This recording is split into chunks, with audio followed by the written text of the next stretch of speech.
All right, everyone, welcome to the Kodiak Decides Chancellor Debate 642. We have our three candidates with us today: Oscar Luchens of the National Unity Party, Patrick Barber of the Kodiak Workers' Party, and Yunlgey Shaon of the Chest & Co. political office. There are a couple of rules we'll go over before we begin. Opening statements will be made in the order the candidates pledged the position, beginning with Mr. Luchens, then Mr. Barber, then Mr. Shaon. They will each have 2 minutes for their opening statement.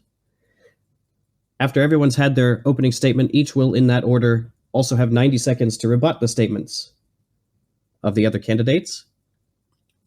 Once opening statements and rebuttals have completed, there will be 6 questions.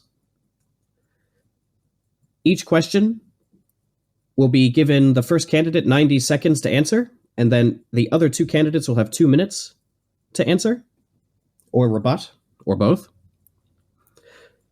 And the order of who begins answering questions will rotate through the 6 questions, so each candidate will be first twice and last twice. At the end of the 6 questions, there will be a 90-second closing statement, of which the candidates will have no opportunity to rebut. That will be the end. Between question 3 and question 4, there will be a short 5-minute intermission for the candidates to get water and do whatever needs to be done.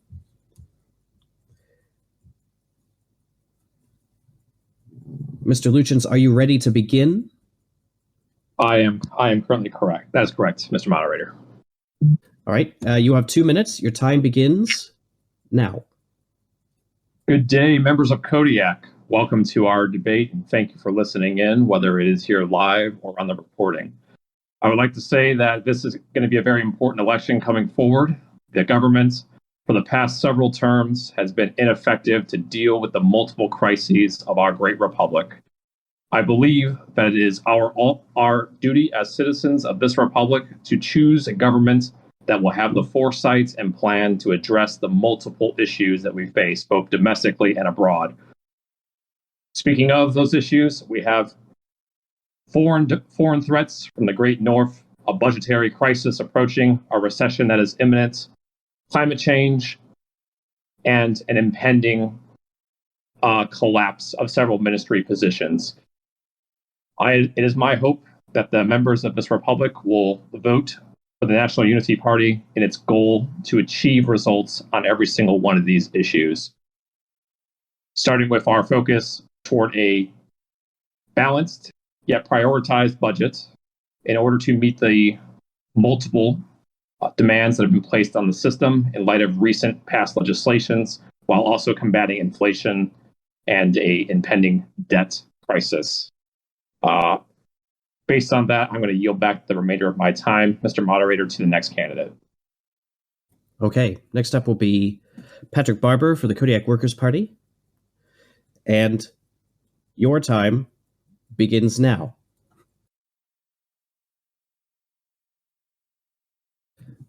Thank you for having me. This is a momentous occasion for the nation. We find in front of us a particularly important time in our future and in our history. We are faced with considerable economic, industrial, and social problems that must be solved.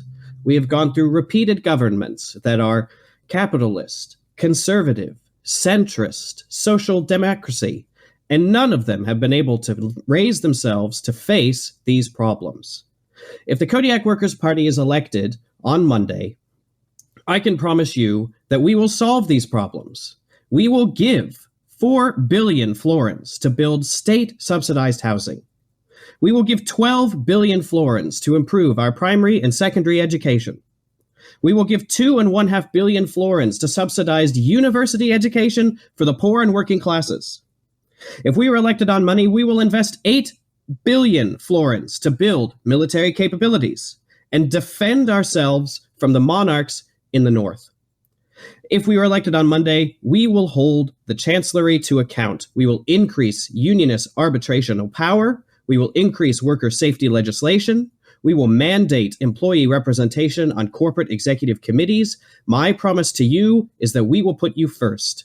Wage and salary earners and their families, professional people, farmers, pensioners, unemployed people, students make up over 85% of the Kodiaker population. They are the overwhelming majority, and it's time this government sees that and does what it's meant to do.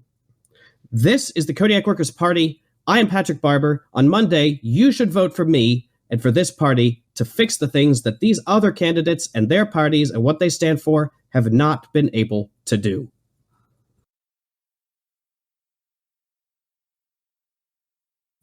Next is Yunlgey Shaon of the Chest & Co. Political Office. You have 2 minutes for your opening statement, which you may begin now. Hello, people of Kodiak. This is Yunlgey Shaon. Now, these other political parties, yes, they may be correct with most things, but here at Chest & Co. sponsored political office, we put you forwards. If I get elected, I'm not only going to donate from my personal wealth, but from the wealth of the Chest & Co. company, around 50 billion florins. Now, you may think, that's a lot of money. Not to us, because the Chest & Co. sponsored political office, we can get everyone that money. We are going to have mandated workers' unions. Happy workers are productive workers. And not only that, we will have companies in the military. We are going to have privatized military to, defend the nation. The only way to defend the nation from outside threats is using our own forces. And what forces do we have? We have the own people. The people of Kodiak. What? Now,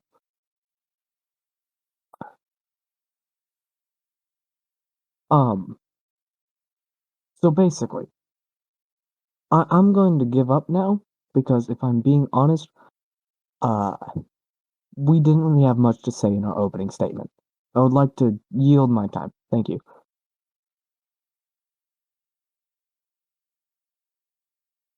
All right.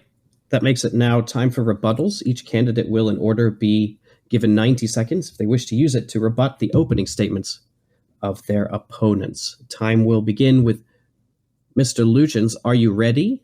I am ready. All right. You may begin now. Well, I do appreciate the proposals brought forward in the opening statement of my colleague, Mr. Barber.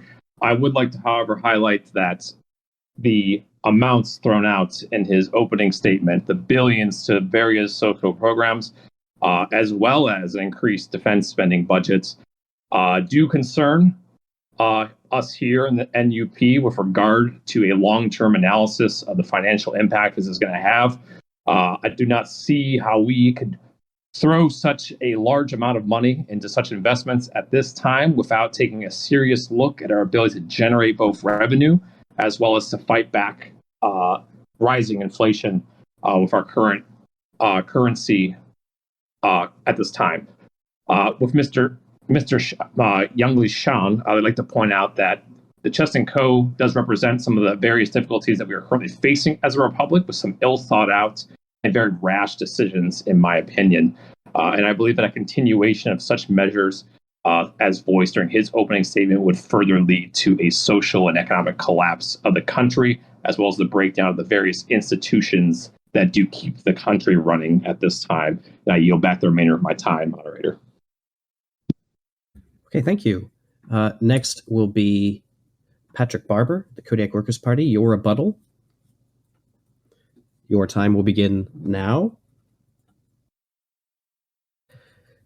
Thank you. I appreciate that my opponent is concerned about the budget, but I note that in the years prior, when our budget was green, we did not invest in our people. In the years before that, when the budget was red, we did not invest in our people.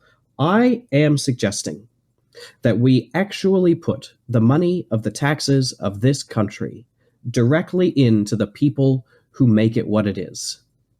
Do we think, seriously, that it's not going to pay for itself, that we have an educated populace that are able to be more productive, able to make more innovation, able to make more economic advancement? Do we think that people will not Do we not believe that investment in housing will have dividends in taxes, tradesmen, plumbing, electricity, resources? Truly, these are all investments which pay back over time. And the amounts I'm suggesting are relatively modest on the world stage and relatively modest against the budget. We're looking at possibly half of what we presently pay on our people, and this will give it back to them. We've continued increasing police budgets and nothing has come from it. How about instead we start increasing citizen budgets? We need a government that cares, not one that takes, not one that isn't sure. Thank you. Next up will be the candidate Yunlgey Shaon. The time for your rebuttal will begin now. Okay. Now, I see what both sides are coming from. They want both an improved Kodiak and a stable Kodiak. Well, how do we accomplish a stable Kodiak without some sort of standard on our currency? And the things that my opponent, Mr. Barber, our suggestion, cannot happen without stability. What do we need in stability? We need stability in worker unions. We need stability in manufacturing. We need to have some sort of force keeping the monopolies that have these alive, right? So my opponents, especially Mr. Barber, are suggesting that we should instead of having privatized things, we should nationalize them. Now, how do you think that our budget, which is already balancing, will be capable of that? I don't quite think that's possible without other tax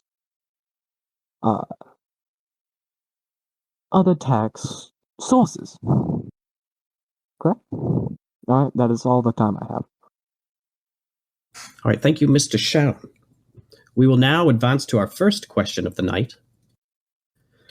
I will read it to you.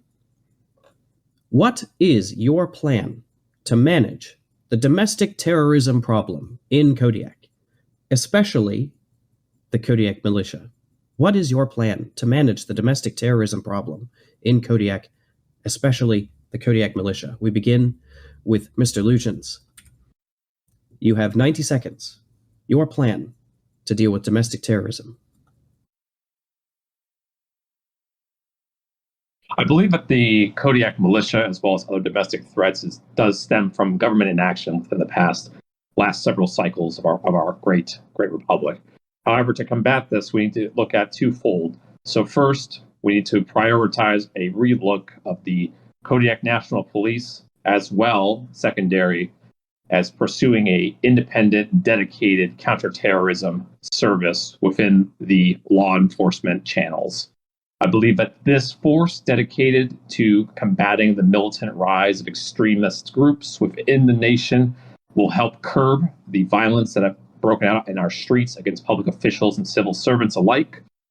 And then through this increased stability, this will help reinvigorate the economic outlook for our small scale businesses, such as our microeconomic situations across both the urban and rural areas.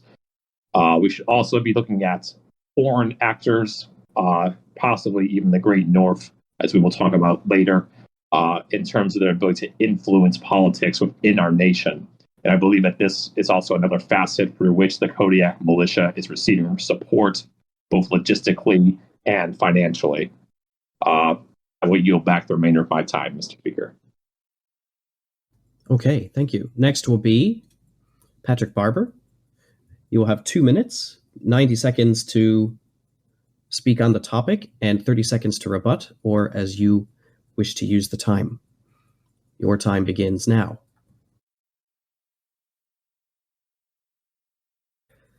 Thank you. What we need to note about terrorism in our nation, the most difficult portion of dealing with terrorism in our nation, is the fact that successive governments have increased police budgets. Violent crime, vigilante justice, domestic terrorism has not decreased. To those of us on the left, it is obvious why that has happened. And it's because we haven't dealt with why people are upset. People are upset because there aren't jobs. Wages are bad. Things are hard. There are no homes. We have to deal with the actual ills that are facing society in Kodiak if we want to make actual change. These conservative terrorists are not conservative terrorists because they are conservative, not because they are terrorists. They are conservative terrorists because they aren't being fulfilled. These people deserve better than what previous governments have given them. All the lip service in the world will not repair the damage done to the people of this nation. There are riots, ethnic riots, class riots, leftist riots, rightist riots, religious riots in this nation today. All of them stem from the same poison well. The poison well of poverty without answer, of lack of opportunity, lack of education, lack of social security. These people are angry because they've got nothing to lose. Let's give them houses so they don't want to lose them. Let's give them jobs so they don't want to lose them. Let's give them education that makes them valuable. Let's give them the tools to build what they want to build that presently they feel they must tear down to make equality for them. No, I say we will not get any further through more police funding, through more batons and bludgeonings. No, we need schools, hospitals, homes. Thank you. The next candidate is Yunlgey Shaon on how you will deal with the terrorism problem in Kodiak. You have 2 minutes, beginning now. Okay, so it is my belief that not only a private army made by corporations of the people shall we succeed in decreasing both unemployment and crime. We will also need to privatize the prisons that the criminals are stopped. You see, state prisons, though, if a prisoner is, violent and uncooperative, they will still be let out. In private prisons, you are only let out on good behavior. And, you see, why would we want private prisons as for people? Why not healthcare? Why not education? That's the thing. You don't only have prisons and private militia. You need to have a balance of both social welfare and defense. Going full into defense only leads to police brutality and more riots. Going full into education and housing leads to lazy people and crime still rampant due to the taxes needed taken from police into given said housing. There must be a middle ground. So, we are able to give taxes to increase welfare while having private militia taking care of the defense. So we have a balance that our tax dollars can afford. I would like to cede my last few seconds. Wonderful. Thank you. The second question will begin with Patrick Barber, followed by Mr. Shaon, and then Mr. Luchens. The Karlsson Chancellery found it difficult to pass legislation. What will be your primary focus this term, and how will you get it done? The current Chancellery found it difficult to pass legislation. What will be your primary focus this term? How will you get it done?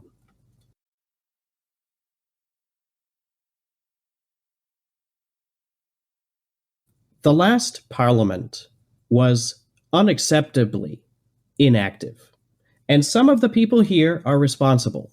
I am thankful that in cooperation with Mr. Luchens, we have been able to pass some of the most important legislation in the history of this nation to nationalize energy and water. And for that, I thank him and the nation and the parliament. The most important thing that I want to get done in the first 6 months of our Chancellery will be to begin our state housing project. I've already lined up with my colleagues in the Jacobin Club that we are going to work together to begin a project of state housing so that no one in this nation must face homelessness. I promise you, this will begin in the first 6 months of my term. We will pass significant, important social legislation every 6 months until the end of this term, and hopefully in perpetuity. We will do everything we can to be absolutely sure that the projects necessary for Kodiak are accomplished quickly, succinctly, and to time. There will not be an open and inactive space in Kodiak's assembly this term. That I will promise you. At least one thing will always be up on the table at all times.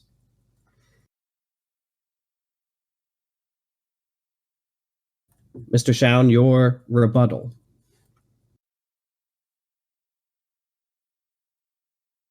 This is the rebuttal, right? Not the... Hold on. This is a rebuttal to the thing. Is this just a rebuttal to the answered question, or... It's You your answered the answer. question and rebuttal. Okay. Thank Yeah. you. My bad. Alright. So it is my belief that, like I said before in our last election, that we should not have elected that weasel. I should have been in power. As if I was in power, I would have passed legislation, such as the Anti-Welfare Act or the Gold Standard Act. Acts that were not passed due to inactiveness. Although I do congratulate my fellow candidates, Mr. Barber and Mr. Luchens, on their accomplishments with the water bill and the electric bill. I have to praise them on that. Although I do not have to praise them on the strain of private industry with water, such as my company, who sells water. Our profits hit a deep low when the water was nationalized. Now, how will we pass laws? It's very simple. We are going to basically propose one after another. It's going to be to a point where they're going to have to do something, as inactiveness will lead to being fired. If there's a stream of steady legislators coming straight from the Chancellor, there is no inactiveness, even though there is no other proposing legislators. So, it will be my duty to not only propose legislators, but also undo any problems the last Chancellery, passed. This is my statement. Thank you, Mr. Shaon. Final response on question 2 with Mr. Luchens.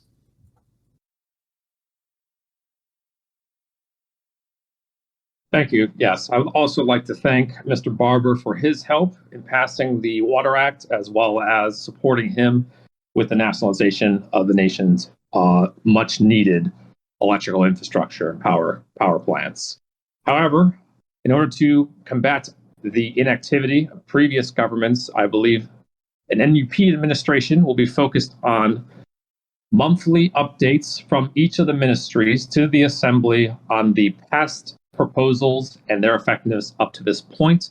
We will also make a point to propose one new piece of legislation per ministry every month as well, with the first and foremost being the creation of a counter-terror service dedicated to dealing with the rising domestic threat within our borders.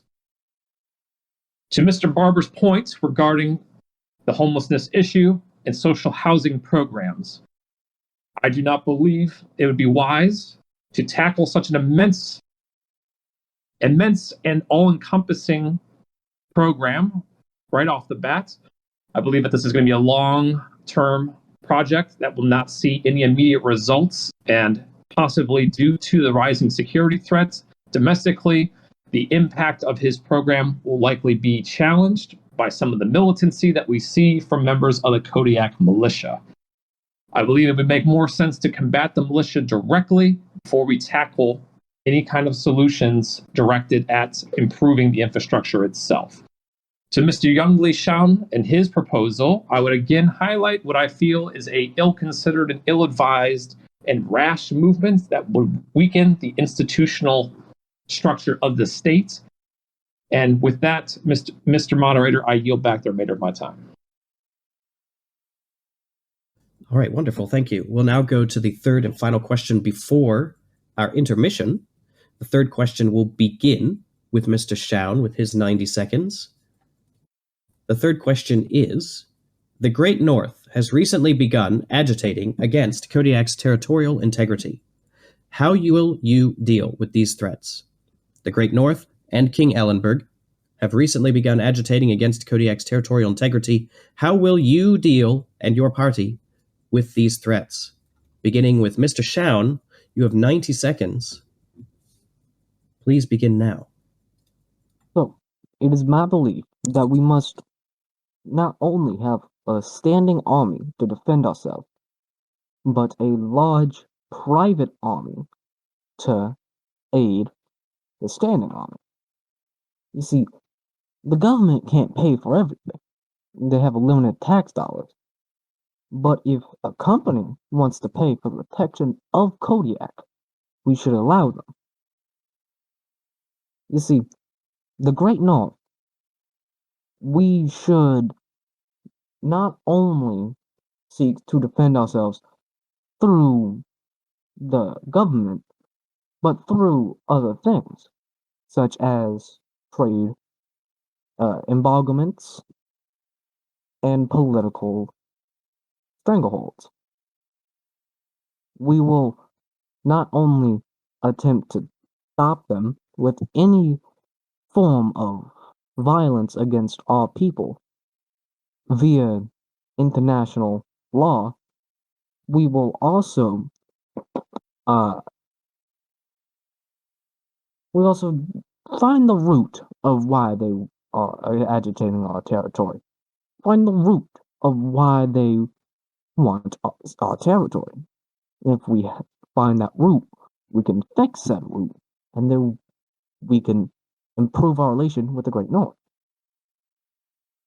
Thank you, Mr. Shaon. Next will be Mr. Luchens. You have 2 minutes to respond and answer the question. Your time begins now.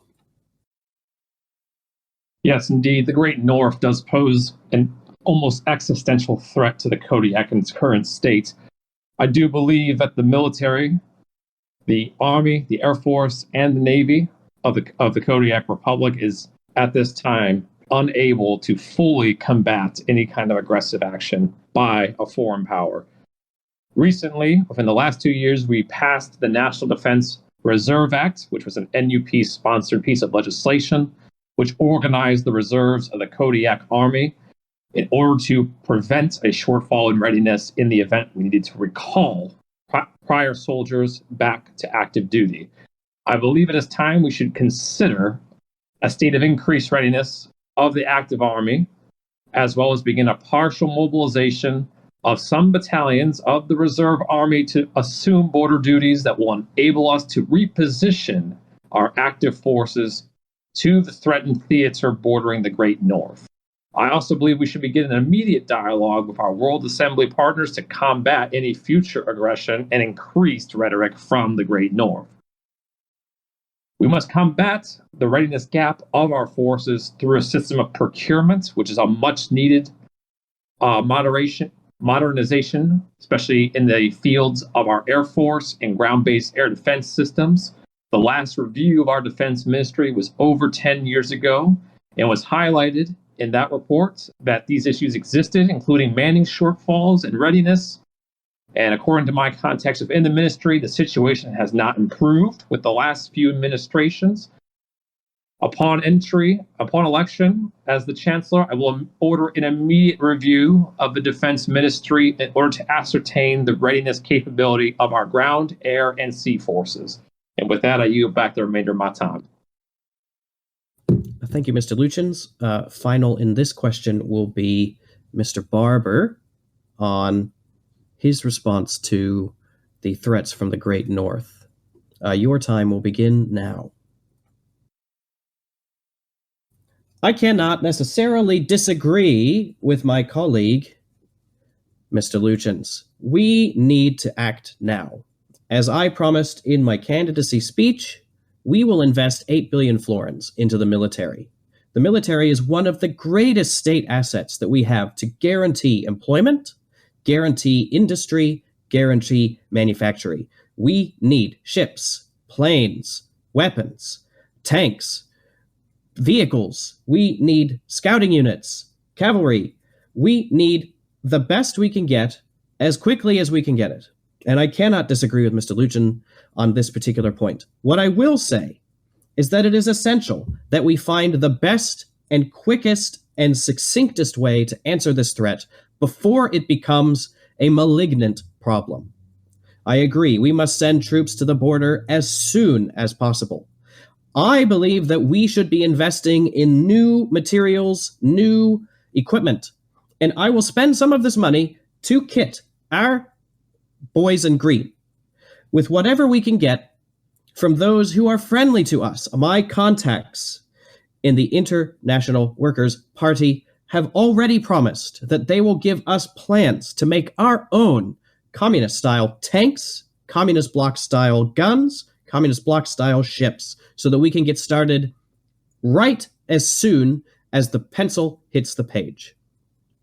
The reactionaries, King Ellenberg, have no right to the land that we have held for over 120 years. That is rightful Kodiak land, and the people that live there deserve security, they deserve safety, and they deserve the rights and privileges of Kodiak citizens that they do not get under a monarchy. Mr. Luchens, I hope you will work with me in this. I will work with you in this. We must defend our country. We'll take a short intermission. It says 4 minutes. I don't know if we'll take a full 4 minutes, but if anyone needs... All right, that's the end of our intermission. We'll now begin with the fourth question, again, beginning with Mr. Luchens, followed by Mr. Barber, and then Mr. Shaon. There are 3 remaining questions and closing statements. Our fourth question is, with the economy in official recession, how will the government protect the living standards of the lower and middle classes? With the economy in official recession, how will your government, if you are elected, protect the living standards of the middle and lower classes? Beginning with Mr. Luchens.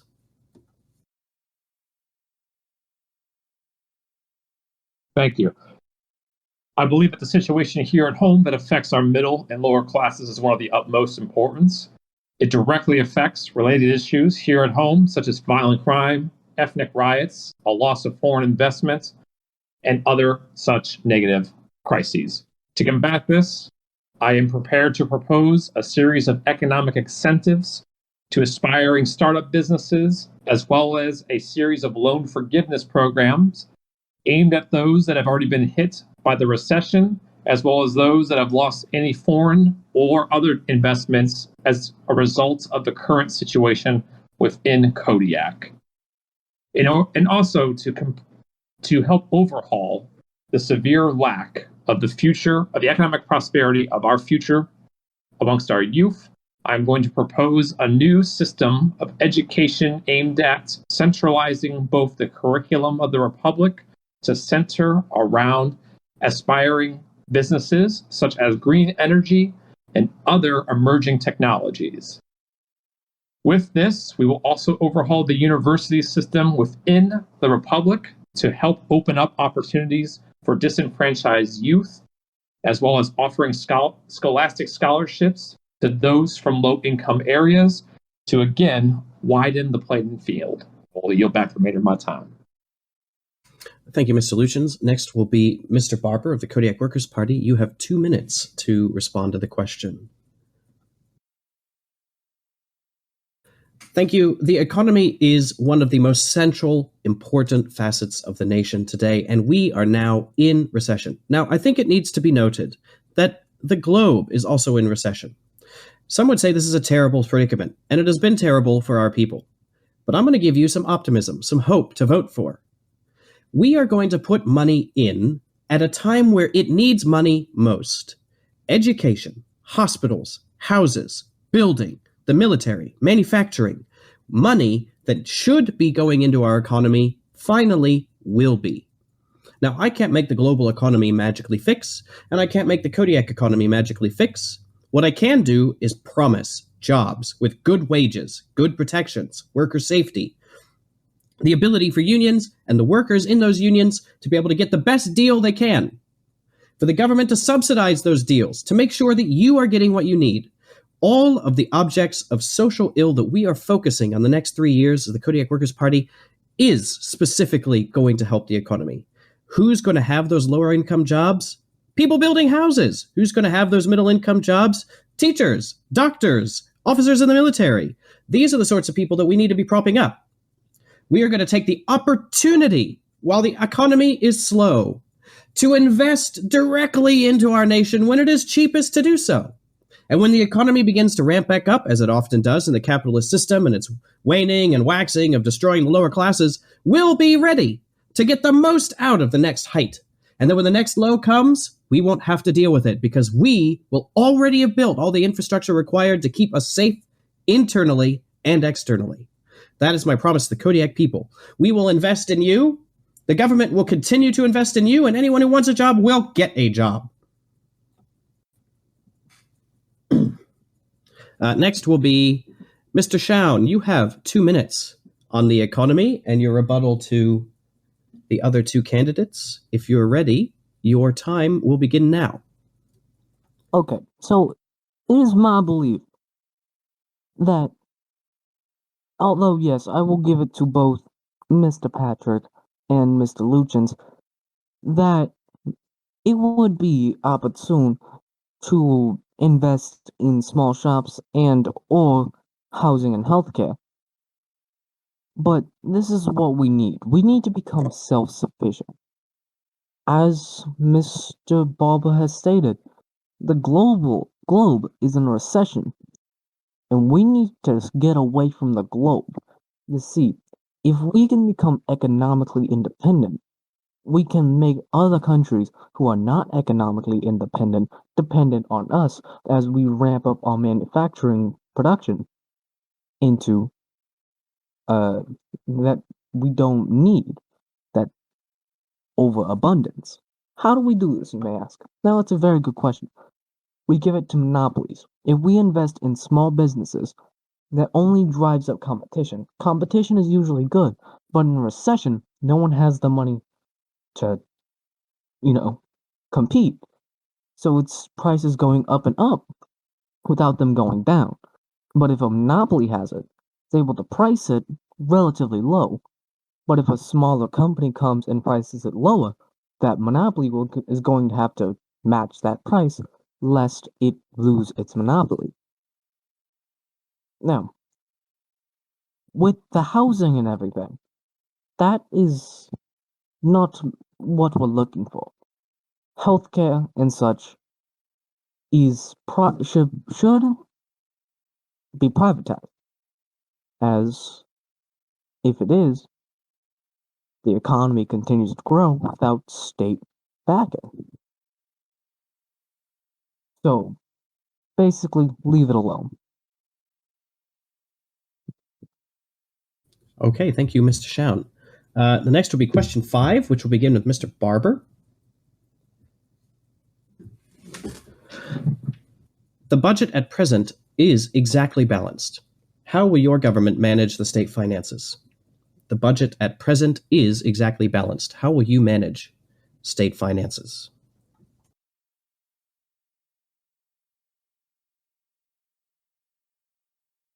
It is true that the government currently has balanced the budget. But on the backs of what? Massive payments to police that have been ineffective? barely paying our hospitals or our schools to educate our children, almost no subsidies and actual companies that build fantastic goods here in the country. The budget doesn't need to be balanced. The budget needs to be active, and it needs to be activated. It needs to be activated for the country. We've spent years paying off debt so that we could continue to maintain homelessness, continue to maintain water shortages, food prices screaming through the ceiling. Absolutely not. No. Now is the time that we invest in our country. This is the best time, even in the most capitalist of readings. Everything will be cheaper, more effective, higher levels of economies of scale today than at any other time we will have the opportunity to do so. And we will do so. We will spend out the wazoo to build houses, jobs, schools. We will build the economy that we need 15 years from now, today. And we are going to have the best time doing it. And when those opportunities pay dividends in the future, it will be trivial to pay this money back. Now is the opportunity. I say, now is the time to grasp it.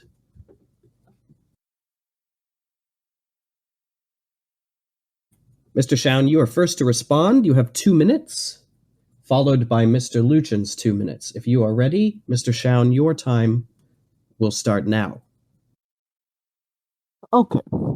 There is no balanced budget. We have so much dipped into things we don't need and that can be privatized. You see, the national budget is being balanced unfairly. You see, we can take off the biggest load of the budget, which is privatizing the police. If we privatize the police, that is not only a huge load off the Kodiak's, budget, it's also, it lessens fears of my fellow, hopefully my fellow candidate, Mr. Barber, as if the Kodiak people are defending the Kodiak people, I doubt they're going to be as brutal as people hired to defend the Kodiak people by the Kodiak government. And what are we going to do with that extra money? It's very simple. We are going to invest it into not only mandatory unions, but also we're going to invest it into infrastructure. You can't have healthcare, housing, or any other things you want without proper infrastructure. There needs to be. We can't build houses for every single homeless person, but we can build apartment buildings. We can build homeless shelters. We can build something that can house a lot of people without being as expensive as individual houses for individual people. And that also saves space for other things. That's my time. Thank you, Mr. Shaon. Finally, for question 5 on the budget, Mr. Luchens, your time will begin now. I do believe that the balanced budget is a matter of perspective. As stated by Mr. Barber, a lack of spending is not necessarily a balanced budget. It is a highlight of a lack of planning. And while we may have paid off portions of a national debt, what did that yield us in terms of increased revenues here at home? Instead, tax income is dropping. We need to invest in the sections of the economy that will set the conditions for economic recovery and leave us room to expand. If elected, the NUP will offer a series of prioritizations directed at the most impactful areas while also measuring the cost to this government. We will release an updated budget to the Assembly to account for the rapid changes that will be occurring as a result of new programs and other efforts that we will undertake. Every month, we shall release new efforts in order to better disperse government funds across the most critical of areas. I have heard the housing crisis brought up multiple times during this question specifically. And as Mr. Barber has stated in a previous question, it is a prioritization number 1 for his government. And while I do believe it has merits, again, I will highlight that I believe that the cost of the program will be much higher as a result of the deteriorated security situation within the Kodiak, and thus to drive down the price of the development to help the lower classes, the homeless, and others that would be benefit from such a program. I believe we must first tackle that which is sucking the investment from our coffers. And I will go ahead and yield back the remainder of my time, Mr. Moderator. Thank you, Mr. Luchens. There's one final question, which will begin with Mr. Shaon. Question 6, the final question is, what is your position on climate change and environmental protection? What will a government you lead do in these fields? What is your position on climate change and environmental protection? What will a government you lead do in these fields? Beginning with Mr. Shaon, you have 90 seconds, beginning now. Basically, my government, if elected, will completely ban the use of fossil fuels, oil, and coal, instead replacing it with renewable energy such as wind, solar, and thermal companies. Now, although these are great and could possibly power Kodiak, the things that would only benefit the climate and power Kodiak is nuclear reactors.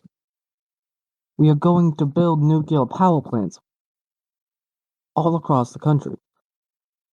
This is going to both increase the amount of power in the country, but also how many jobs. And it's a benefit for everyone.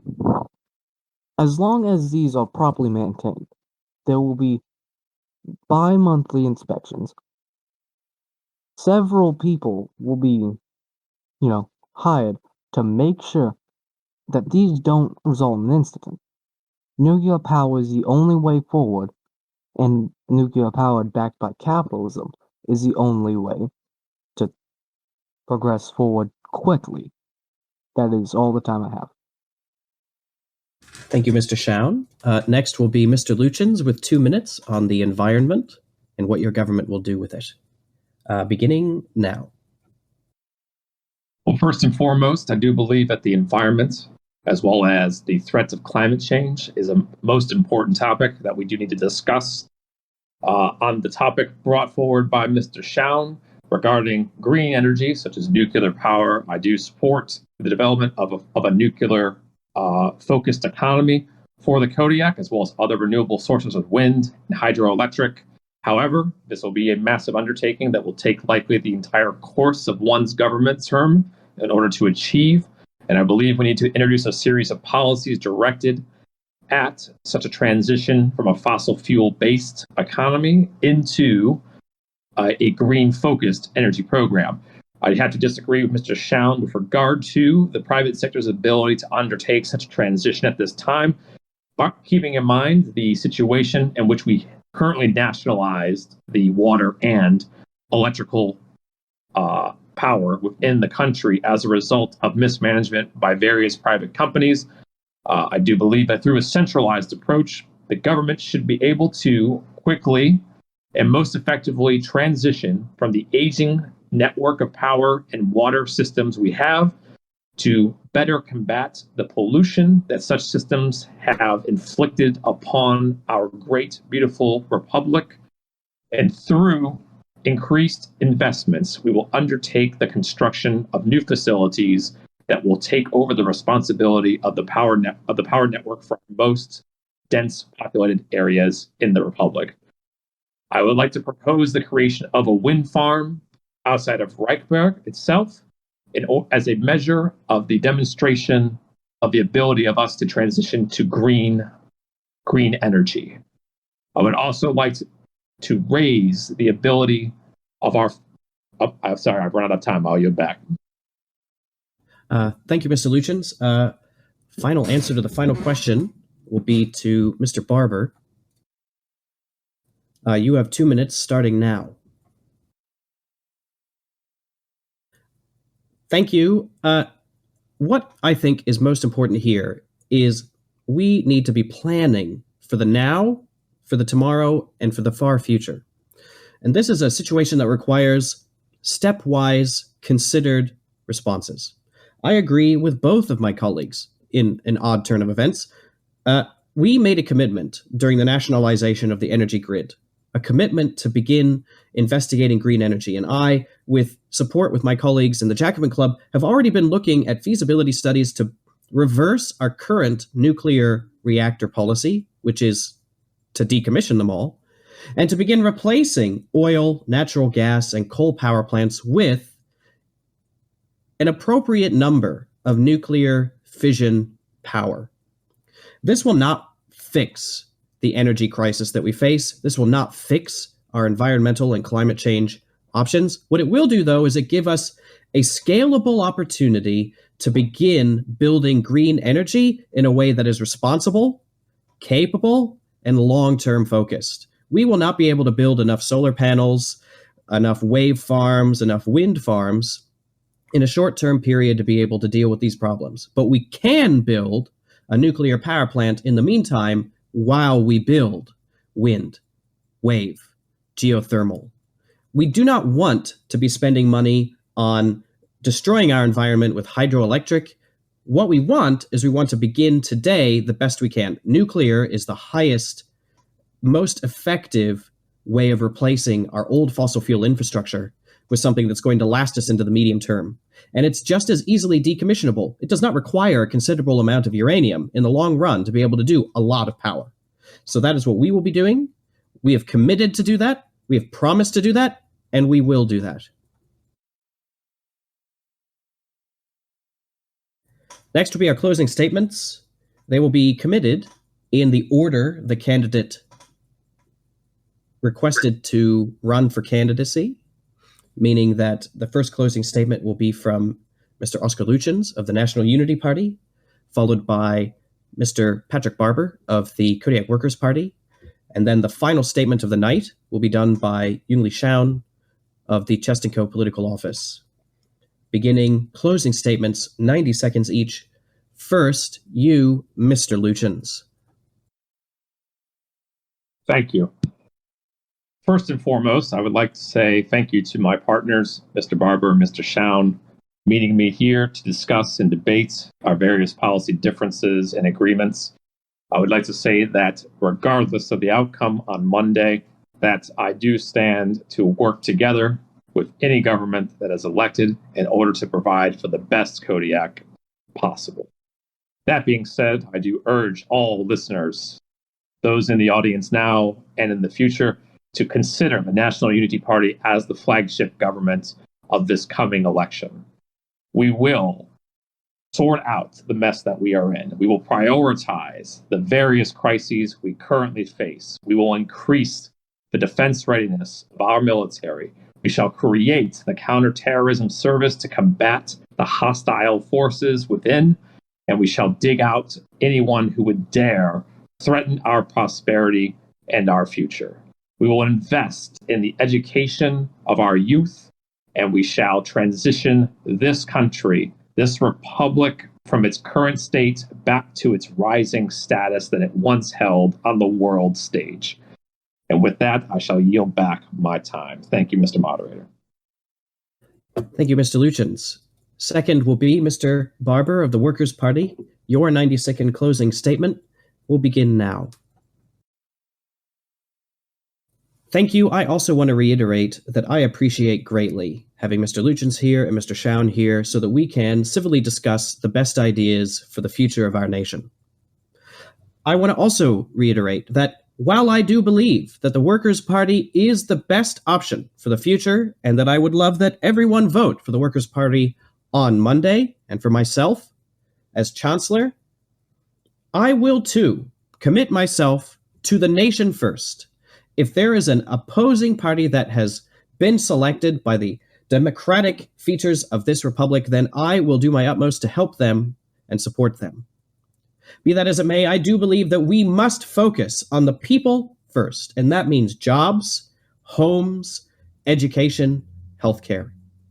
That is what the Kodiak Workers' Party stands for. We need a future that is better than the past, and that means a system that is newer than the past, and that means giving more control to individual Kodiak citizens in work, home, security, finance, politics, civil rights. That's what we need today. I commit to you, we will spend $26 billion in the next year on helping Kodiaker citizens, schools, hospitals, the military. We will defend our land, and first and foremost, housing. We will be able to solve these crises together. Vote Workers' Party. And for the final statement of the night, Mr. Yunlgey Shaon, there will be no rebuttals. This is your final 90 seconds of closing statement. Your time begins now. Well, thank you any and all who attended, and any and all who listened to this debate. Now, you may not be convinced with my policies, you may not be convinced with what I stand for, but regardless, we are all Kodiak. We are here to stand for this great nation and republic. We, regardless if I win, regardless if CAC-SPO is successful in the ballot, I will be here donating 50 billion florins from the Chest & Co. profits.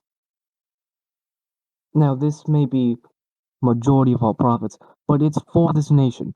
It's for this wonderful land that I was born and raised in.